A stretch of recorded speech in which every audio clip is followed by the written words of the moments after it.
All right, let's dive into one of the most powerful stories you'll ever encounter, George Orwell's Animal Farm. We're going to trace the journey of a revolution that starts with these incredible, noble ideas and then somehow curdles into an absolute nightmare. And really, the whole story is haunted by this one massive question: how does it happen? How does a movement that's all about freedom and equality just completely collapse into the exact same kind of oppression it fought to destroy? That's the mystery we're going to unpack together. So it all kicks off on Manor Farm. And let's be clear, it's not a happy place. It's run by the neglectful Mr. Jones. The real catalyst, though, is old Major, this wise old pig who gets all the animals together and just lays it all out. He tells them, look, our lives are nothing but misery and slavery. And that right there, that's the spark. And that one little spark ignites this huge, beautiful utopian vision. See, the animals aren't just fighting against something bad, they're fighting for an incredible dream. So, what did that dream actually look like?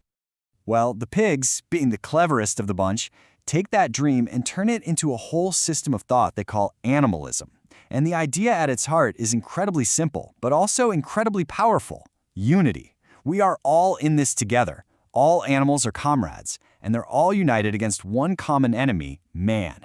That's the engine that drives this whole thing. And you know what every great movement needs? A killer anthem. For them, it was Beasts of England. And this song, wow, it just captures all the raw hope of the rebellion. It's not just about, not being whipped anymore. It's about a golden future where everything they grow, everything they produce is finally theirs. This song is their heart and soul.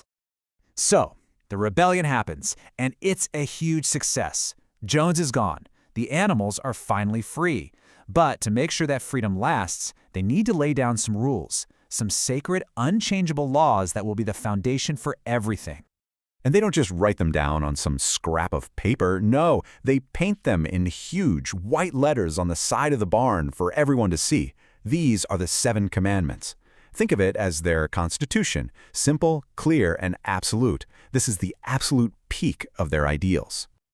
And yet, almost immediately, the first tiny crack appears in that perfect foundation.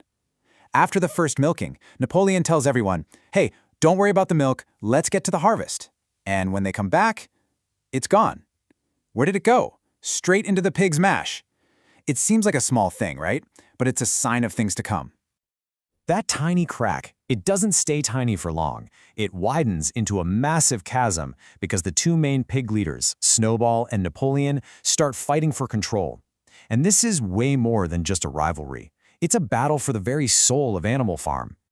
And these two, they represent 2 totally different futures. On one hand, you've got Snowball. He's the idealist, the brilliant speaker, the one with big ideas like building a windmill to make life easier for everyone. And on the other hand, there's Napoleon. He's quiet, cunning, and couldn't care less about brilliant speeches. He's all about power. It's the classic showdown, vision versus force. It all comes to a head during the big debate over the windmill. Snowball gives this incredible, passionate speech, and he's clearly won everyone over. The vote is about to happen, and then all hell breaks loose. Napoleon lets out this high-pitched whimper, and 9 enormous, terrifying dogs he'd secretly raised come charging into the barn. They go straight for Snowball, and just like that, the debate is over. Brute force has won. With Snowball chased off the farm and labeled a traitor, Napoleon takes complete control. And his rule is built on 3 things: the pure terror of his dogs, the brilliant propaganda from his spin doctor, Squealer, and the tragic, unwavering loyalty of animals like Boxer, the horse. Boxer's simple belief becomes the perfect tool for Napoleon's regime. And if you really want to understand the moral collapse of this new government, you just have to look at what happens to its most loyal citizen. Boxer's story is the story of how the revolution completely dies.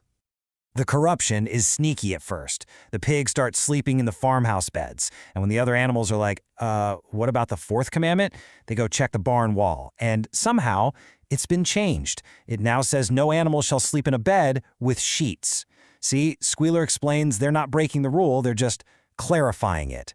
History is being rewritten right before their eyes. But it gets so much darker.